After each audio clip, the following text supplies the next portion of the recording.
தாசனா பிறந்து தாசனா ஆயிடலாம். அதனால அது இன்னும் வசத்திங்க பிள்ளலோகாச்சாரியார் சிவஜன்மோனத்தில் எழுதுறார். ஒருத்தர் 4வது வர்ணத்துல பிறந்து தாசனா இருந்தாருன்னா அது ரொம்ப சுலபம், நல்லதுங்கிறார்.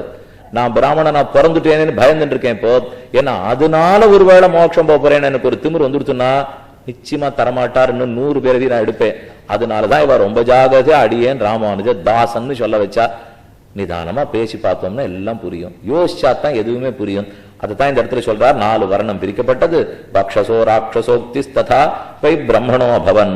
மேல ராட்சசர்களை படைக்கிறார், எல்லாம் முன்னாடியே படைத்தார். அதுக்கப்புறம் எல்லாம் அசுரர்களை படைக்கிறார், நாகர்களை படைக்கிறார். ஜெகன்யஹன்யனுஷ்டானாம் யஜ்ஞானாம் முனிசத்தம உபகாரகரம் பும்சாம் வேதான் வேத்யம் ததா தேவான். அடுத்து வேதங்களை படைத்து தேவர்களை எல்லாம் படைத்து பன்னகர்கள் யக்ஷர்கள் ராட்சசர்கள் எல்லாம் படைத்து உலகம் ஓடிக்கொண்டிருக்கிறது. போயிட்டு இருக்கட்டும். நிற்க சொல்வாள், இது போயிட்டே இருக்கு. கடிதாசி எழுதுவாள், அப்படி போயிட்டே இருக்கு. எல்லாம் இருக்கு. உபய குசலோபரி நிற்கன்னா விஷயம் மாற போறதுன்னு அர்த்தம். இப்ப உலகத்தெல்லாம் படைச்சாச்சு. இப்போ படைச்சுட்டு இந்திரன் ஆண்டு இருக்கார். முதல் 3 லோகத்தை இந்திரன் ஆள்கிறார். நம்ம லோகம் பூஹு புவஹா சுவஹா 3 லோகத்தை இந்திரன் ஆண்டு இருக்கார். சோதனையா ஒரு தடவை அவர் தன்னுடைய ஐராவதம் வெள்ளை யானையில வரார். வந்துட்டு இருக்கிறச்சே முனிவர் பார்த்தார், துர்வாச முனிவர். அவருக்கு ஏற்கனவே ஒரு பிரசாதம் கிடைச்சிருக்கு. வித்யாதர பெண் ஒருத்தி, அவள் தான் கொடுத்தாள். அவள் மகாலட்சுமியினுடைய மாலை, தோல் மாலை, திருவடி மாலையை பிரசாதமா கொடுத்துட்டா. அதை வாண்டி வித்யாதர பெண் வசிஷ்டர் இடத்துல கொடுத்துட்டா. வசிஷ்டாச்சாரியர் லட்சுமி சம்பந்தம் நம்ம என்ன பண்ண போறோம்? நம்ம முற்றும் துறந்த முனிவர். இந்திரன் தான் நாட்டை ஆளணும், திருப்தியா வச்சுக்கிட்டோம், லட்சுமி கடாட்சம் இருக்கட்டும் அப்படிங்கிறதுக்கு அவன் கூட்ட கொடுத்தா. அவன் புத்தி இல்லாத போய் தன் யானை கழுத்துல போட்டான். யானை புத்தி இல்லாம காலில் போட்டு நசி கொடுத்து பண்ண உடனே ஒரே கோவம் துர்வாசருக்கு. மகாலட்சுமி பிரசாதத்தை அவமானப்படுத்தியா விட்டேனா பார், உனக்கு இருக்கிற மொத்த சொத்தும் காணா போயிட்டோம்ட்டார். அப்ப அந்த 3 லோக சொத்து இழந்து போயிட்டான். தவியா தவிச்சு என்ன பண்றதுன்னு தெரியல. அப்பதான் பகவான் அமிர்த மதனம் பண்ணி அமுதத்தை எடுத்து கொடுத்தார். என்ன அந்த சரித்திரம் அடுத்து சொல்றார். புருகுட்டி குடிதாஸ்தஸ்ய லலாட்டாத்து குரோத தீபிதாம் சமுத்பன்னஸ்ததா ருத்ரஹ மத்தியான அர்க்க சமப்பிரபா. இதுக்கு முக்கியமானவர் இப்ப ருத்ரன். பிரம்மா படைக்கப்பட்டான்னு பார்த்துட்டோம். இப்போ அடுத்த அமுதத்தை கடையும் போது ஹாலஹால விஷம் வரப்போறது. அந்த விஷத்தை ருத்ரன் தான் குடிச்சு கழுத்துல நிறுத்தி நீலகண்டனா போறார். ருத்ரன் பிறந்ததை சொல்றார். பிரம்மாவனுடைய நெத்தியை சுருக்கினாராம். மேல எப்படி ஜகத்தை சிருஷ்டிக்கலாம்? அப்படி சுருக்கச்சே அந்த நெத்தி நடுவுலேருந்து ருத்ரன் பிறந்தார். அர்த்தநாரி நரபபு பிரச்சண்டா அதிசரீரவான் ததோக்தோசௌ த்விதா ஸ்திரீத்வம் புருஷத்வம் ததா கரோத்து. அவர் ரோதனாத்து திரவணாச்ச அழுது ஓடி ஓடி போனாராம். பிரம்மாவே தந்தையே எனக்கு ஒரு பேர் கொடும். ஒரு பேர் கொடுக்கிறார். திரும்ப ஓடுறார். பிரம்மாவே தந்தையே எனக்கு ஒரு பேர் கொடும். அழுது திரும்ப திரும்ப ஓடினார். ருது ரோதனம், திரவ ஓடுறது. அழுதுண்டே ஓடினதுனால ருத்ரன். ரோதனாது திரவணாச்ச ருத்ரஹா. அப்படி என்ன இவர் திரும்ப திரும்ப கேட்டார். என்ன பேரை தந்தையார் கொடுத்திருக்கார்? அடுத்தடுத்து கொடுத்த பேரை சொல்றார். காமாத்து ரதிஹி சுதம் செய்ஷாம் என்ன ஹிம்சா பாரியாத்த தர்மஸ்ய கன்யாச்ச நிகிருதிஸ்தமாம். இவர் ஒவ்வொரு முறையும் கேட்க கேட்க அடுத்தடுத்து 11 ருத்ரர்கள் விபேத புருஷத்தஞ்ச தசதாச்ச ஏகதா புனः சதரூபாம் ச தாம் நாரி ஸ்வயம்புவோ மனுர்தேவா. அந்த ருத்ரன் பிரம்மாவனுடைய நீண்ட நெற்றியிலிருந்து பிறந்தார். பேர் சொல்றார். முதல்ல ருத்ரன், அடுத்தது பவன், 3 சர்வன், 4 ஈசானர், 5 பசுபதி, 6 பீமன், 7 மகாதேவன்.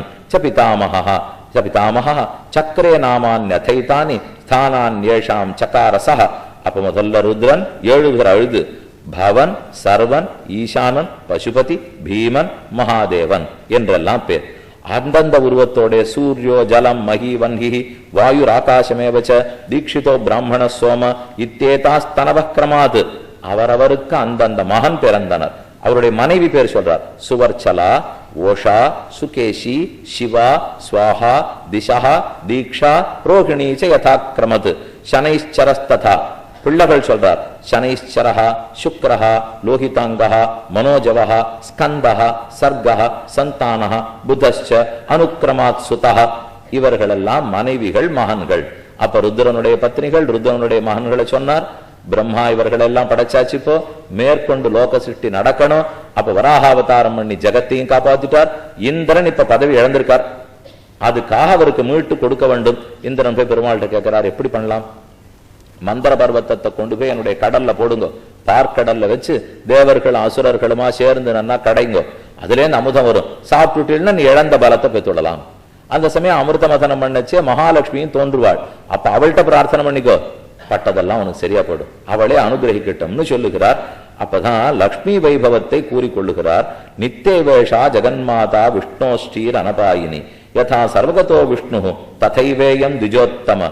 விஷ்ணுவை விட்டு எப்போதும் பிரியாதவள் லக்ஷ்மி. நித்திய வேஷா, அவனை விட்டு அவள் பிரிவதே இல்லை.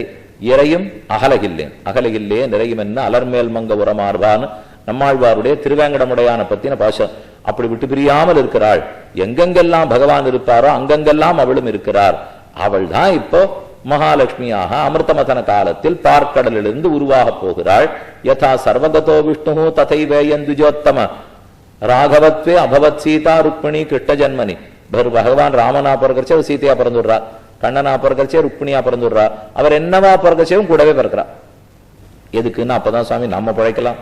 அவர் ஒரே கோபத்தோட வந்து நாம் பாபத்தோட போய் நின்று யார் இப்போ சேர்த்து வைக்கிறது? அவ கூடவே வரவே சரி. காக்கை அசுரன் சீதையை நடத்த அபச்சாரப்பட்டான், காலில் வந்து சுத்தி திரிந்தோடி வந்து விழுந்தான். அப்ப சீத்தை பிடிச்சு தலையை திருப்பி ராமன் காலில் வைக்கவே தானே ரட்சிக்கப்பட்டார்.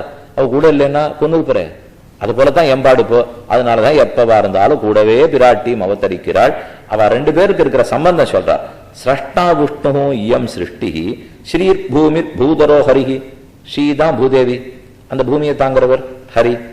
படைப்பு சிருஷ்டி ஸ்ரீஹி, படைப்புங்கிறது ஸ்ரீ, படைக்கிறவர் பகவான். சந்தோஷம் பகவான். துஷ்டி போருங்கிற புத்தி, சந்தோஷப்படுறது பெருமாளாம், போருங்கிற புத்தி பிராட்டியாம். அவ்வளவு நெருக்க நடுங்கிறார். சந்தோஷம் வேணும்னா போருங்கிற புத்தி வேணும், போருங்கிற புத்தி இருந்தா தான் சந்தோஷம் வருங்கிறார். அவ ரெண்டு பேரும் அவ்வளவு நெருக்கம். இச்சா விருப்பம் ஸ்ரீஹி பகவான் காமஹா. அதனால ஏற்படுற அபினிவேசம் தான் மகா பகவானா இருக்கார். ஆஜ்யாகித ரசௌ சிதிர் லக்ஷ்மிஹி ஹரி யூதபா. சாமஸ்வரூபி பகவான் உத்கீதிஹி கமலாலயா.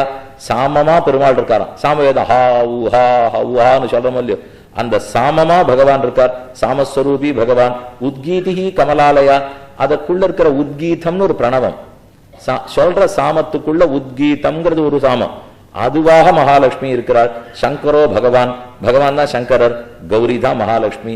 மைத்ரேய கேசவ சூர்யா, சூரியன் தான் பகவான். தத் பிரபா, அந்த சூரியனுடைய ஒளி போல மகாலட்சுமி இருக்கா. சூரியனை விட்டு ஒளி பிரியுமோ, ஒளியை விட்டு சூரியன் பிரியுமோ? அப்படி எப்போதும் பிரியாமல் இருவரும் இருக்கிறார்கள். திருஷ்ணா லக்ஷ்மி ஜெகநாதோ லோபா நாராயண பரஹ. யானை அவமானப்படுத்திடுத்து, அதனால கோபம் வந்து இந்திரன் அனைத்தையும் இழந்தே போனார். தேவர்கள் எல்லாம் போய் பெருமாளிடத்துல ஸ்தோத்திரம் பண்றார். சரி போங்க, நானே உங்களுக்கு உதவிக்கு வரேன், மந்திரமலையை கொண்டு போய் நாட்டுங்க, கடைய ஆரம்பிங்கன்னா இடது வலது ரெண்டு பிடிச்சு கடைய ஆரம்பிச்சா, ஓ அதுக்கு இழுக்கிறதுக்கு கயர் வேணுமே. மந்திரமலையை எது நான் போடுறது? அது வாசுகிங்கிற பாம்பு இருக்கு, அதை வச்சு பெரிய நானா சுத்துங்க. நானா சுத்தி ஒரு பக்கம் தேவர்கள் இழுக்க, இன்னொரு பக்கம் அசுரர்கள் இழுக்க, மெதுவா மலை நகர ஆரம்பிச்சது. பாம்புக்கு ரொம்ப சுகமா சொரிஞ்சு விடுற ஆப்பில் இருந்தது. அதனால நன்னா தூங்க ஆரம்பிச்சது. தூங்கின வேகத்துல வாயால விஷப்புகையா கக்கித்து. நல்ல வேளை அசுரர்கள்லாம் வாய்ப்பக்கம் பிடிச்சிருந்தா, தேவர்கள் எல்லாம் கால் பக்கம் பிடிச்சிருந்தா தப்பிச்சா. இதை பகவான் தான் சூக்ஷ்மம் சொல்லி கொடுத்தார். போன உடனே சண்டை வரும் ஆரம்பிக்கச்சேவே, நீங்கள்லாம் வாய்ப்பக்கம் பிடிக்கணும் தலைப்பக்கம்னு சொல்லுவீள். ஆனா அசுரால் ஒத்துக்க மாட்டா. இப்ப அவா கை ஓங்கி இருக்கு, இந்திரா ஞாபகம் வச்சுக்கோ, நீ தான் எல்லாத்தையும் இழந்துட்டு உட்காந்துருக்க, போய் வீணா சண்டித்தனம் பண்ணி வம்பு பண்ணாதவனோட ஒத்துக்கோ. நீ கால் பக்கம் பிடிக்கிறேன்னு ஒத்துக்கோ, நான் தேவன் போய் வால் பக்கம் பிடிப்பேன். நான் உன் நிலைமை அவ்வளவுதான் தெரிஞ்சுக்கோ. என்ன நிலைமையில இருக்கோ அதுக்கு தகுந்த மாதிரி நடந்துக்கோ. நான் இன்னொன்னு சொல்றேன், நீ வால் பக்கம் பிடிச்சானா தான் தப்பிப்பேன். நிஜமா நடந்தது இப்போ. அது தலைப்பக்கம் விஷமூச்சா விட்டுதா, அந்த பக்கம் அசுரர்கள் பிறந்தனா நல்ல வேளை அவளுக்கு பலம் குன்றி போச்சு. வால் பக்கம் அந்த கட்டம் இல்லை, அதனால தேவர்கள் சௌக்கியமா இருந்துட்டா. ஒவ்வொன்னா உருவாகிறதுக்கு ஆரம்பிக்கிறது. யஜ்ஞ வித்யா மகாவித்யா குஹ்ய வித்யாச்ச சோபனே ஆத்ம வித்யாச்ச தேவீத்வம் விமுக்தி பலதாயினி ஆன்வீக்ஷிகி த்ரைவார்த்தா தண்டநீதி ஸ்வமேவச்ச சௌமியா சௌமிய ஜெகத்ரூபை தேவி பரிதம் தம் மாதா சர்வலோகானாம் தேவதேவோ ஹரிப்பிதா. முதல்ல உச்சை சிரவசுங்கிற குதிரை வந்தது, பாரிஜாத்தம்ங்கிற மரம் வந்தது. ஒவ்வொன்னா தன்வந்திரி அமுதக்குடத்தோட வருகிறார். இவர்களெல்லாம் அவாவா வாங்கிட்டு போயிட்டா. ஐராவதம் யானை ஆட்டம், உச்சசவ குதிரை தேவேந்திரன பட்டணத்துக்கு போயிடுத்து, பாரிஜாத புஷ்பம் எல்லாம் தேவப்பட்டினத்துக்கு போச்சு. இப்படி ஒவ்வொருத்தர் தனக்குரியது எடுத்துன்னு போறச்சே, கடைசியா மகாலட்சுமி தேவி 2 கஜங்கள் 2 யானைகள் பன்னீர் சொம்பு தெளிக்க உள்ளிருந்து ஹாஹான்னு ஆச்சரியமான சப்தத்தோட புறப்பட்டாள். பார்த்தோன்னு இந்திரனுக்கு மூச்சு வந்து, இவ வந்தாத்தான் நம்ம காரியம் நடக்கும். இப்போ என்னென்னமோ இதுல வந்துட்டு இருக்குன்னா நமக்கு என்ன லாபம் இதெல்லாம்? இப்போ நமக்கு அவ வந்தா தானே நடக்கும். அதற்குள்ள ஹால விஷம் வந்தது.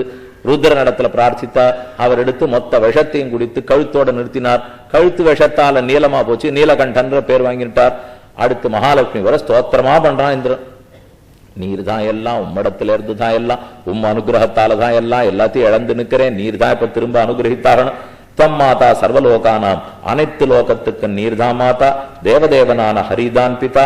மானகோஷம் ததா கோஷ்டம் மாகிருகம் மா பரிச்சத. தேவரீராலதான் லோகமே. அனுகிரகம் இருந்தால்தான், லக்ஷ்மியனுடைய திவ்ய அனுகிரகத்தால தான் பிரம்மா பட்டமே, இந்திரன் பட்டமே. அப்ப தேவரீர் அனுகிரகம் வேணும்னு கேட்க மகாலட்சுமியும் வரம் கொடுத்தாள். வரதா எதிமே தேவி வரார்கோ எதிச்சாப்பியம் திரைலோக்கியம் நத்வயா தியாஜ்யம் ஏஷமேஸ்து வர பிரரஹ. ஒரே ஒரு பிரார்த்தனை மட்டும் வச்சுக்கிறேன், வரங்கேளுன்னா லக்ஷ்மி என்ன சாமர்த்தியமா கேட்கிறா பாருங்க. இனிமே என் நாடு எங்கெங்கெல்லாம் இருக்கோ அந்த இடத்துல எல்லாம் தேவரீர் நீங்காம எழுந்துருளி இருக்கணும். வேற ஒண்ணு நான் உங்ககிட்ட கேட்கவே இல்லை. இப்போ என் நாடு எங்கெங்க இருக்கோ அங்க எல்லா இடத்துலயும் இவன் நாட்டை திருப்பி கொடு, சொத்து கொடுலாம் கேட்கவே இல்லை. எதெல்லாம் இருக்குமோ என் வீட்டுல எப்பவும் நீர் இருக்கணும். போறாதா? இருந்துட்டா எல்லாமே இருக்கத்தானே போறது. இப்போ அதனால சாமர்த்தியமா கேட்டான். தேவையிலையே, பிள்ளை ரொம்ப சமாளிச்சுட்டார் போல் இருக்கு. சரி, எப்ப கேட்டாரோ கொடுத்தோம். பிருகோஹோ க்யாத்யாம் சமுத்பன்னா ஸ்தோத்ரேண யஸ்ததைவேன த்வாம் தோஷ்யத்யப்தி சம்பவே சத்வயான பரித்யஜ்ஜா திதியோஸ்து வரோ மம. எப்போதும் என்னை கைவிடாத இருக்கணும்னு பிரார்த்தித்தான். மகாலட்சுமி கட்டாட்சித்தாள். கரைக்கு வந்துட்டா. கையில வரமாலை இருந்தது. கல்யாணம் பண்ணிக்கணுமே. இப்பதான் புரியும் கன்னி பெண்ணா உருவாயிருக்கா. பெருமாள் 2 பேருக்கு நடுவுல கடல் கடைஞ்சிருக்கார். நீண்ட திருமால் வடிவத்தை பார்த்தாள். வந்தவள் மாலையோட ஒவ்வொருத்தனையா பாக்குறா. யார பண்ணிக்கலாம்? எல்லாம் ஒருத்தருக்கும் யோக்கியத்தை இல்லை சுவாமி. அப்படி பார்த்துன்னு வந்தவள் வாக்ஷஸ்தலத்துல மகாலட்சுமியோட நீண்ட திருமேனியோட பகவான் எழுந்துருள் இருக்கிறத பார்த்துட்டு பஷ்யதாம் தேவதேவானாம் யயவக்ஷஸ்தலம் ஹரேஹே. எல்லா தேவர்களும் பார்த்துட்டு இருக்கிறச்சே தன் திருவடியாலே அவர் தொடையில தட்டி ஏறி அவர் திருமார்புல உட்கார்ந்தாலாம். அன்னைக்கு உட்கார்ந்தவதான் சுவாமி. அதுக்கப்புறம் எழுந்திருக்கவே இல்லை. அகலகில்லே நிறையுமென்ன அலர்மேல் மங்கை உரைமார்பான்னுட்டு வக்ஷஸ்தல்யாம் துளசி கமலா. துளசி தேவி அங்குதான் இருக்கா, கமலா அங்குதான் எழுந்துள்ளி இருக்கிறார். திருமாலுடைய திருமார்பில் பிராட்டி எப்போதும் விலகாமல் இருக்கிறாள். திருமாலால் திருமாலால்ங்கிறமல்லையோ. ஸ்ரீனிவாசன் என் பேரு. ஸ்ரீ மகாலட்சுமி நிவாசன் இருப்பிடம். மகாலட்சுமிக்கு திருமார்பை இருப்பிடமாக கொடுத்தவர். அதனாலதான் ஸ்ரீனிவாசன்னே பெருமாள் திருநாமம். அப்ப அன்று ஏறி அமர்ந்தவள் தான். அந்த சரித்திரம் முடிந்தது. அடுத்து துருவ மகாராஜானுடைய சரித்திரம் சொல்றார். ஏன் இந்த துருவன் கதை வந்தது? பிரம்மா படைக்க ஆரம்பிச்சார். சுவாயம்புவ மனு. சுவாயம்புவ மனுக்கு 2 பிள்ளை, பிரியவிரதன் உத்தானபாதன். அதுல உத்தானபாதனுக்கு 2 மனைவி. மூத்த மனைவி ஒருத்தி, இளைய மனைவி ஒருத்தி. ஒருத்திக்கு சுனீத்தின்னு பேரு, ஒருத்திக்கு சுருச்சின்னு பேரு.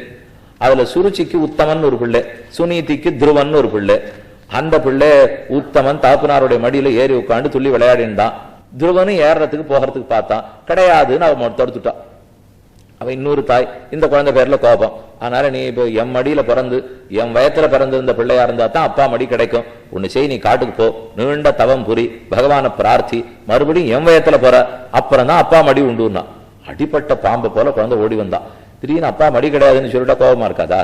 வந்தவர் தாயை பார்த்தா அவன் நன்னத்தான் சொல்லியிருக்கா. பாதி சரி பாதி தப்பு. போய் பகவான தியானின்னு சொன்னது சரியா சொன்னான். அதுக்கப்புறம் என்னமோ அவ பயத்துல பிறக்கணும்னாலே அப்புறம் தான் ராஜா மடி கிடைக்கணும் விட்டு அவரை தியானம் பண்ணா அந்த ராஜா மடியே கிடைச்சிருமே. எதுக்கு இந்த ராஜா மடி? வேண்டே வேண்டாம், நீர் அவர் மடியே தேடிட்டு போய்க்கோ. இது வேண்டே வேண்டாம் என்ன அழகா சொல்லியிருக்கா பாருங்க தாய். இன்னும் இருந்தா திரும்ப நம்ம கிட்ட வரணும்னு நினைச்சிருப்போம். போக வேண்டிய இடத்துக்கு போயிட்டா நீ எங்கிட்ட வரணும். இப்போ நான் இருக்கிறதே உனக்கு நல்லது சொல்லி அங்க அனுப்பிச்சு வைக்கிறதுக்கு தான். இதுக்கு அங்க போயிட்டு நீ திரும்பி வரப்போற. இன்னும் ரொம்ப வைராக்கியத்தோட அந்த தாய் பேசினாள். சரின்னு பிள்ளை காடு நோக்கி புறப்பட்டான். வரிசா ஒவ்வொரு ரிஷியா பாக்குறான். மரீச்சி உபதேசிக்கிறார். அத்ரி, அங்கிரா, புலஸ்தியர், புலகர், கிரது, வசிஷ்டர். 7 ரிஷி. இவள் எல்லாரையும் பேர் சொல்ல கூட யோக்கியதை இல்லை நமக்கு. ஆனா அந்த 5 வயசு பிள்ளை காட்டுக்கு போற வழியில ஒவ்வொரு ரிஷியும் தடுத்து கேட்கிறா. பிள்ளாய், உனக்கு எதுக்கு இந்த மானவமானம்? சின்ன வயசுல இதெல்லாம் வேண்டாம், திரும்ப போ, மன்னிப்பு கேட்டு விடு. நான் ஒன்னுத்தையும் ஒத்துக்கிறது இல்லை. எனக்கு அத்விஷயம் சொல்றதா இருந்தா சொல்லுங்க, போரும் சொல்றதா இருந்தா நான் வேண்டாம். பகவானை பார்க்கணுங்கிற முடிவு பண்ணிவிட்டேன். அவரை பிரார்த்திச்சுதான் நான் அவர் மடியை கேட்டாகணும். அவனுக்கு ஒரே குறி, இப்ப பெருமாள் மடியில ஏறணும். அந்த குறியோட தான் ஓடி வந்தார். செய், ஒவ்வொருத்தரும் ஒண்ணு சொன்னார். கோவிந்தனை பிரார்த்திச்சுக்கோ, ஒருத்தர் சொன்னார். ஹரியன் இடத்துல வணங்கிக்கோ, இன்னொருத்தர் சொன்னார். அச்சுத்தனை வணங்கிக்கோ, இன்னொருத்தர் சொன்னார். ஒவ்வொருத்தர் ஒன்னா சொல்லிட்டே இருந்தார். கடைசியா நாரதர் நிறுத்தினார். பிள்ளாய், உனக்கு வேண்டாம், சின்ன பிள்ளைகளுக்கெல்லாம் கோபம் எல்லாம் கூடாது, திரும்ப வீட்டுக்கு போனார். எல்லாரும் நீங்க நல்லது சொல்றீர்கள், நான் எல்லாருக்கும் கடமைப்பட்டவா, ஆனா நான் எதிர்த்து பேசுறேன்னு என்ன தயவு செய்து தப்பா நினைச்சுக்காதீங்கோ. எனக்கு ஒரு ஆசைப்பா தான் லட்சியம். இதுக்கு ஏதாவது உதவி பண்றதானே பண்ணுங்க, இல்லைன்னா விலையும் கொண்டான். நாரதர் பார்த்தார், உறுதியோட இருக்கியே, உனக்கு மந்திரோபதேசம் பண்ணிட்டு போலான்னு வந்தேன். போ ஓம் நமோ பகவதே வாசுதேவாய என்று 12 எழுத்து மந்திரத்தை உபதேசித்தார். பெற்றான் மகன், ஓடினான் காட்டுக்கு. முதல் மாசம், 2ஆம் மாசம், 3ஆம் மாசம் நிக்கிறான். வலது கால கீழே வச்சு இடது கால மேல தூக்குறான். பூமாதேவி வலது பக்கம் சரீரா. இடது கால அழுத்தி வச்சு வலது கால மேல தூக்குறான். பூமாதேவி இடது பக்கம் சரீரா. இந்த சின்ன பிள்ளையினுடைய பூமி பாரம் தாங்க முடியாது. இப்படி அப்படி பூமி ஆட ஆரம்பிச்சுட்டாள். முதல் மாசம் 3 ராத்திரிக்கு ஒரு தரம் பழம் காய் கனிகளை உண்டான். 2ஆவது மாசம் 6 ராத்திரிக்கு ஒரு தரம் இலகளை மட்டும் சாப்பிட்டான். 3ஆவது மாசம் 9 ராத்திரிக்கு ஒரு தரம் தண்ணீர் மட்டும் குடித்தான். 4ஆவது மாசம் 12 ராத்திரிக்கு ஒரு தரம் காற்றை மட்டும் உண்டான். 5ஆவது மாசம் பட்டினியே கிடந்தான். 6ஆவது மாசம் லோகம் தவிக்கிறது. இவனுடைய தபஸுனுடைய வேகத்தை தாங்க முடியாமல் தேவர்கள் எல்லாம் பகவானிடத்துல போய் அவன்கிட்ட பிரார்த்திக்கிறார். யாமாநாம ததா தேவாக மைத்ரேய பரமாகுலாக இந்திரேண சக சம்மந்திரிய தியானபங்கம் வச்சக்கிரமுகு கூஷ்பாண்டா விவிதை ரூபைகி. உடனே தடுக்கணும். இந்திர பதவிக்கு ஆபத்து வந்துருத்து போல் இருக்கு. இப்போ நாற்காலிக்கு ஆபத்துன்னா பயம். அந்த பயத்தோட போய் அப்சரசு, ரம்பா, திலோத்தமா, ஊர்வசி, மேனகா ஆறாரோ போய் ஆட்டம் பாட்டம் என்னவோ பண்றோம், ஆசையறதாவே இல்லை. ஓ, இது என்ன ஆபத்தா போச்சே. எல்லா தேவர்களும் பகவான் இடத்துல ஓடினான். இது ஏன் இப்படி பண்றான்னு தெரியல. எங்க தலைவர் இந்திரனுடைய பதவிக்கு ஆபத்து வந்திருக்கு, அதனால நீர் தான் எப்படியான் ரட்சித்து கொடுக்கணும். அவர் ஒரே பதில் சொன்னார், யாரா இருந்தாலும் உனக்குத்தான் தபஸ் பண்றேன், நீங்க ஏன் தப்பா புரிஞ்சுக்கிறீர்கள்? ஓ, யாருக்கு வேற வேலை இல்லையா? யாரோ 4 பேர் உன் பதவிக்கு ஆசைப்பட்டா, என் பக்தன்லாம் எந்த பதவிக்கு ஆசைப்பட மாட்டா. என் திருவடி கிடைத்ததுனால் லோகமே புல்லுக்கு சமம்னு நினைக்கிறான். அப்படி இருக்கிறவன் தான் என் பக்தன். அவனை நான் பார்த்துக்கிறேன். உங்க ஒரு வேலைக்கு ஆபத்துல போயிட்டு அவங்க அழகான ஸ்லோகம். நேந்திரத்தம் நஜசூரியத்வம் நைவாம்பு உபதேசதாம் பிரார்த்தயத்தேஷயம் காமம் தம் கரோம் அகிலம் சுராக யாததேவா யதா காமம் ஸ்வஸ்தானம் விகதஜ்வராக நிவர்த்தயாம்யஹம் பாலம் தபஸ்யாசக்த மானசம். என்னை அடையணும், என்னை தரிசிக்கணுங்கிறதுக்கு அவன் தபஸ் பண்ணிட்டு இருக்கான். அதுதான் நடக்க போறது. உங்க பதவிக்கு அவன் ஆசைப்படவே இல்லை. அவன் தேவ பதவியோ சூரிய பதவியோ சந்திர பதவியோ கேட்கல. அவனுக்கு தேவையெல்லாம் என் மடி. நான் யார் என் பக்தனா இருந்தாலும் உட்காத்தி வச்சுக்க தயாரா இருக்கேன். அவனை தபஸ்ல இருந்து நான் நீக்கிக்கிறேன், போங்கோ. எல்லாரையும் திருப்பி அனுப்பிச்சார். கருட வாகனத்தில் ஏறி அமர்ந்தார். பிள்ளைக்கு முன்னே வந்து நின்னார். கிம்பதாமி ஸ்துதாவஸ்ய கேனோக்தஸ்ய சம்ஸ்துதி இத்யாகுலம் அதிர்தேவன் தமேவ சரணம் யயோ. வந்து பார்த்து பிள்ளை கண்ணை திறக்கலே, பகவானை சேவிக்கவே இல்லை. ஏன் இப்படி பண்றாருன்னு பெருமாள் யோசிச்சார். ஓ, அவன் மனக்கண்டுல நான் தெரியறதுனால கண்ணை திறக்க மாட்டேங்கிறான் போல் இருக்கு. நம்ம எல்லாம் திறந்து ரொம்ப நன்னா பார்ப்போமே சுவாமி, உள்ள இல்லை, அதனாலதான் திறந்து பார்த்துட்டே இருக்கோம். உள்ளவர் இருந்தாருன்னா கண்ணை எதுக்கு திறக்க போறோம்? பிரத்யக்குன்னா உள்ள இருக்கிறது நோக்கி பாக்குறது, பராக்குன்னா பராக்கு பாக்குறது. இந்த பராக்கு பார்க்காதீங்கிறாளோ, அது நல்ல சம்ஸ்கிருத வார்த்தை. அது எப்படி வந்தது தமிழ்லன்னு தெரியல. இப்போ பராகர்த்தம்னா வெளிப்பொருள், பிரத்யகர்த்தம்னா உட்பொருள். நம்ம உள்ள நோக்கி பார்த்தோம்னா பிரத்யக் தரிசனம், பராக்கு பார்த்தோம்னா பராக்கு தரிசனம். அதனால பராக்கு பார்க்காதேன்னு சொல்றது அதுக்கு தான். ஏன் பார்க்கறோம்னா உள்ள இல்ல, உள்ள இருந்துருச்சுன்னா வெளியில பார்க்க மாட்டோம். இந்த பிள்ளைக்கு உள்ள இருக்கவே அவன் கண்ணே திறக்கல. வேணும்னு பெருமாள் உள்ள இருக்கிற தன் உருவத்தை மறைத்தார். மறைத்த பிற்பாடுதான் ஓ காணுமே எங்க பெருமாளேன்னு கண்ணை திறந்தான். உள்ள இருக்கிற அதே வடிவத்தோட வெளியில காட்சி கொண்டார். தடக்கென திருவடிகளில் விழுந்தான். ஒரு பெரிய தப்பு பண்ணிட்டேன். பாடசாலைக்கு போய் படிச்சுட்டு வந்திருந்தேன், நான் 100 ஸ்லோகம் ஸ்தோத்திரபார் படுவேன், அதுக்கு கூட வாய் வழங்காத வந்துட்டேனேன்னா. அப்ப பெருமாள் தன் இடது கையில் இருக்கிற சங்கத்தாலே குழந்தையின் கண்ணக்கதுப்பை தடுவ 100 ஸ்லோகம் பாடினான். அந்த வடைத்த வாக்கியத்தாலேயே பாடிவிட்டார்.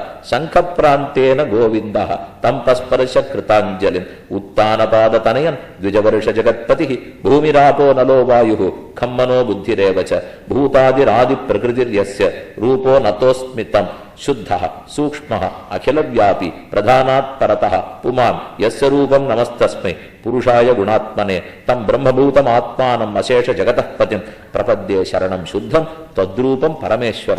உலகத்துக்கே தலைவனே, அனைத்தையும் படைப்பவரே, அனைத்துமாக இருப்பவரே.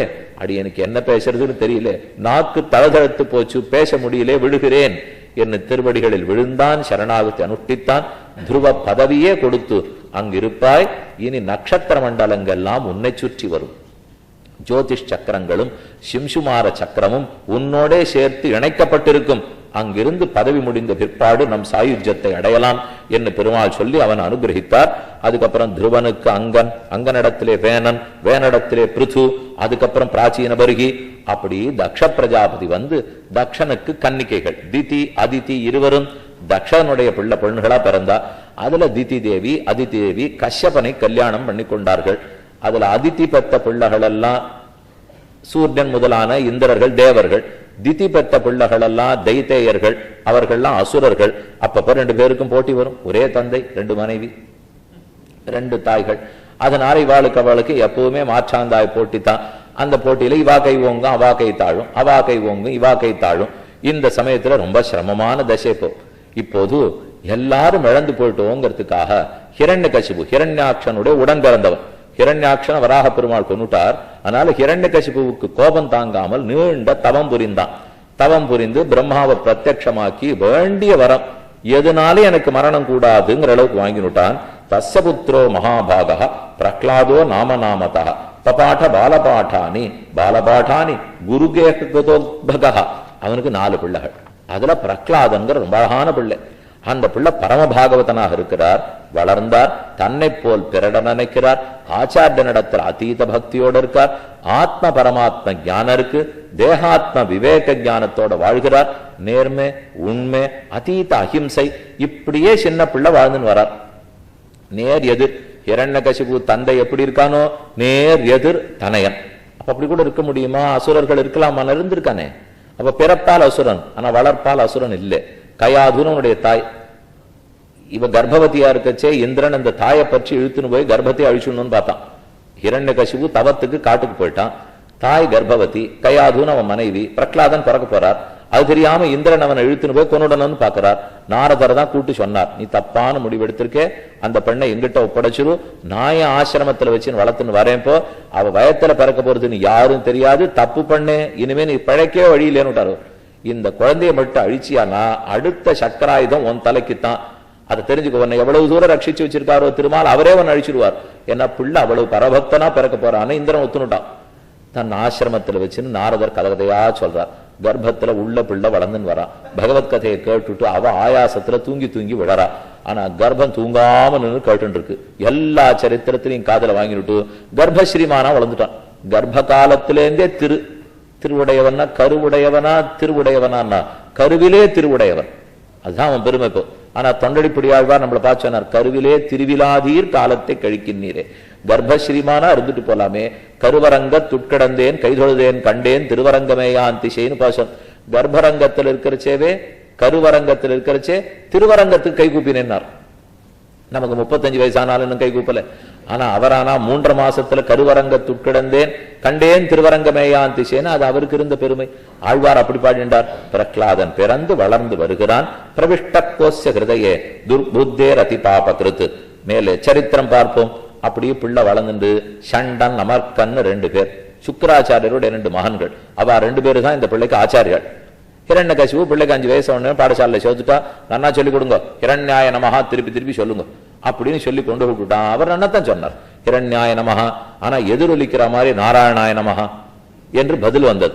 நம்ம இதை சொல்லவே இல்லையே, இந்த பிள்ளை எப்படி திருப்பி சொல்றான், நம்ம தான் சரியா சொல்லலையோ. ஒழுங்கா சொல்லு, ஹிரண்யாய நமஹா நாராயணாய நமஹா. திரும்ப அதே தான் சொன்னான். இந்த பிள்ளையை நாம திருத்த முடியாது, ஆபத்து நம்ம தலைக்கே வந்துடும், திரும்ப கொண்டு போய் அப்பாட்டியை விட்டுடுவோம் அப்படின்னு திரும்ப வந்து விட்டா. அவர் உட்காந்து பரீட்சை பண்ணார். யார் உனக்கு தப்பா சொல்லி கொடுக்குறா? யாரோ உள்ள இருந்து ஓதராப்புல இருக்கேன், யாரும் ஓதல இப்படின்னு உன்னை யார் கேட்க சொன்னானோ அவன் தான் என்னையும் ஓத சொன்னான். எனக்குள்ளேயும் அவர் தான் இருக்கார், உனக்குள்ளேயும் அவர் தான் இருக்கார். சாஸ்தா விஷ்ணு அசேஷஸ்ய ஜெகதோயோ ஹிருதி ஸ்திதா தமிருதே பரமாத்மானம் தாத்த கக்கேன சாஸ்யதே ந சப்த கோச்சரம் யஸ்ய யோகித்யேயம் பரம் பதம் யதோ விஸ்வம் ஸ்வயம் விஸ்வம் ச விஷ்ணு பரமேஸ்வரா. உனக்குள்ள ஒருவன் எனக்குள்ள ஒருவன் இல்லை, உனக்குள்ள இருக்கிற அதே மகாவிஷ்ணு தான் எனக்குள்ளே இருக்கார். சரி, அவர் யாருன்னு சொல்லுன்னா சொல்லால சொல்ல முடியாது. காட்டுனால் கண்ணுக்கு தெரிய மாட்டார். அதை தொட்டு சொல்லுன்னா இல்ல தோலுக்கு அகப்பட மாட்டார். மூக்கால பாத்துக்கிறேனா முகந்து பார்க்க முடியாது. வாயில போட்டுக்கிறேனே சக்கர பொங்கல் இல்லை. அப்ப எதைத்தான் எப்படித்தான் தெரிஞ்சுக்கப்போ தெரிஞ்சுக்கவே முடியாது. பின்ன இருக்காருங்கிறியே, ஆனா இருக்கார். ஆனா இருக்காருங்கிறே தெரிஞ்சுக்க முடியாதுங்கிறே, இருக்காரா இல்லையா? கண்டிப்பா இருக்கார். அப்ப இருக்காருன்னு சொல்லேன்னா இல்ல இல்லேன்னு சொல்லுவேனேங்கிறான். இல்லேன்னு சொல்றியா இருக்குன்னு சொன்னாலும் இருக்கார், இல்லேன்னு சொன்னாலும் இருக்காருனா இருக்குன்னு சொன்னா தானே இருக்க முடியும், இல்லேன்னு சொன்னா இருப்பாரான்னார். இல்லேன்னு எந்த வஸ்துவை சொன்னாலும் தந்தையே இருக்குன்னு ஒத்துண்டா தான் இல்லேன்னு சொல்ல முடியும் தெரியுமோ என்று வழக்கு பேசினான். இந்த பொருள் இங்க இருக்கோ இல்லையோ, இது இங்க இருந்தது, இப்போ எடுத்து பிடி வச்சுட்டேன். இந்த புஸ்தகத்துல இந்த கண்ணாடி இல்லேன்னு உடனே ஒருத்தர் சொன்னார், சுவாமி கண்ணாடி உண்டுன்னு ஒத்துனுட்டு தானே இல்லைங்கிறீர். பத்திரா இல்லேன்னு எதை சொல்லணும்னாலும் உண்டுன்னு சொல்ல வேண்டியிருக்கே. ஏன்னா இல்லேன்னாலே ஒரு பொருளை இங்க இல்ல, இப்ப இல்ல, இது இல்ல, இவ்வளவுதான் சொல்ல முடியுமே தவிர வஸ்துவே இல்லைன்னு எப்படி சொல்ல? உன்னை இல்லேன்னு சொன்னால் இருக்குன்னு ஒத்துக்கொள்ளாமல் இல்லேன்னே சொல்ல முடியாது. அப்ப ஒரு சப்தம் இருக்குங்கிற சொல்லும் இருக்குன்னு தான் நிரூபிக்கும், இல்லேங்கிற சொல்லும் இருக்குன்னு தான் நிரூபிக்கும். உன் இஷ்டம், எந்த பொருள் வேணா உபயோகப்படுத்திக்கோ. உனக்கு இருக்குன்னு அஸ்தின்னு சொன்னாலும் சரி அஸ்தி, நாஸ்தின்னு சொன்னாலும் அஸ்தி தாங்கிறான். அஸ்தி நாஸ்திச்ச ரெண்டுல எந்த பொருள் சொந்த சொன்னாலும் இருக்கான்னு தான் நிரூபிக்கப்படும். இவனும் ரொம்ப குழப்பமா பேசுறானே, ரொம்ப வேதாந்தியா இருக்கணும். அதனாலதான் நமக்கு புரியவே மாட்டேங்கிறது என்ன பேசுறான்னு. இப்ப நீ என்னதான் சொல்ல வர? இப்போ நீ சொல்லும் விஷ்ணு எங்க இருக்கிறார், காட்டுவியா மாட்டியான்னார். எங்கும் இருக்கிறார். எங்க இருக்கிறார் கேள்வி, எங்கும் இருக்கிறார் பதில். ஏன் ஒரு இடம் சொல்ல மாட்டியான்னா? அவர் ஒரு இடத்துல இருந்தா நான் ஒரு இடம் சொல்லுவேன், அவர் எல்லா இடத்துலயும் இருந்தா நான் எல்லா இடத்துலயும் இருக்காருன்னு சொல்லுவேன். எனக்குள்ள இருக்காரா? உனக்குள்ள இருக்கார், எனக்குள்ள இருக்கார். ஆகாசத்துல இருக்கார், பூமியில இருக்கார், உள்ள இருக்கார், வெளியில இருக்கார், எங்கேயுமே இருக்கிறார். எங்கு முளன் கண்ணன். அவன் நான் சுலபமா சொல்லணும்னா ஒரு வார்த்தையில தான் சொல்லுவேன். எங்கு முளன் கண்ணன் என்றான் என்ற மகனை காய்ந்திங் இல்லையால் என் நிரணியன் தூண்புடைப்ப அங்கு அப்பொழுதே அவன் வீய தோன்னி என் சிங்கப்பிரான் பெருவை ஆராயும் சீர்மைத்தேன்னு ஆழ்வார் நம்மாழ்வாருடைய பாஷன். இந்த பிள்ளை பண்ண ஒரே தப்பு என்ன தெரியுமோ? கீதாச்சாரியன் சொன்னதை திருப்பி சொன்னாப்பா, அவ்வளவுதான் தப்பு. கண்ணன் திரும்ப திரும்ப நான் எங்கேயும் இருக்கேன் எங்கேயும் இருக்கேன்னாராம். அதை இந்த பிள்ளை எங்கு முளன் கண்ணன் நாராம். இது இவ்வளவு பெரிய குற்றமாங்கிறார் ஆழ்வார். உலகத்துல கண்ணன் சொன்னதை திருப்பி சொன்னதுக்கு தண்டனையா? கொலை தண்டனை நாங்க கேள்விப்பட்டதில்லை. கீதை சொன்னா பரிசு கொடுப்பா, ஒப்புவித்தல் போட்டிக்கு பணம் எழுத கொடுப்பாளோ இல்லையோ. இந்த பிள்ளை கீதை சொன்னது தானே திருப்பி சொன்னா எங்கு முளன் கண்ணன் விட்டு. அப்ப பரிசு கொடுக்காம கொல்லன்னா பொருள். இப்போ கொல்ல ஆரம்பிச்சுட்டான். யானை காலில் போட்டு இடறினா, மலையிலேந்து பிடிச்சு தள்ளினா, கடல்ல போட்டு அழுத்தினா, விஷம் கொடுத்து அழிக்க பார்த்தா, என்ன பண்ணாலும் ஆங்காங்கு கைவிடப்பட்ட குழந்தையை பகவானே வந்தார், ரட்சித்து விட்டார். புலலோகாச்சாரியர் உடனே சாதித்தார், ஈஸ்வரனை ஒழிந்தவர் ரட்சகர் அல்லர், பகவான் ஒத்தந்தான் ரட்சகன். தந்தை ரட்சகன்னா ஹிரண்யகசிபு பிரகலாதனை காப்பாத்திருக்கலாமே, அம்மா காப்பாற்றுவார்னா கை பரதனை காப்பாத்திருக்கலாமே, அண்ணன் காப்பாற்றுவார்னா வாலி சுக்ரீவனை காப்பாத்திருக்கலாமே, பிள்ளை காப்பாற்றுவார்னா யாரோ எத்தனையோ பேரை காப்பாத்து திருமண்லையே. கணவன் காப்பாற்றுவார்னா 5 பேர் பார்த்திருந்தாளே சுவாமி. பாஞ்சாலி ஒத்தியுடைய துயிர் உரியும் போது 5 கணவனும் பார்த்திருந்தானே, யார் காப்பாத்தினா? இத்தனை பேர் கைவிட்ட போது ரட்சித்தவர் ஒத்தர். இது இத்தனை கதையிலையும் கை கொடுக்க வந்தது ஒத்தர். ஆகவே அவரை தவிர மற்ற பேர் காப்பாளராக மாட்டார்கள். அவரை கூப்பிடணும்னு பிள்ளை தெரிஞ்சு விட்டான். அப்போ அங்கேருந்து மலையிலேருந்து பிடிச்சு உருட்டி விடுறா. வரும்போது நெஞ்ச கெட்டியா பிடிச்சிருந்து என் உள்ளத்துல பகவான் உட்கார்ந்து இருக்கார், இவன் மாட்டுக்கு பிடிச்சு உருட்டி விடுறா, நான் உருண்டா தேவையில்லை, இப்போ அவர் உருண்டுடுவோன்னு பயமா.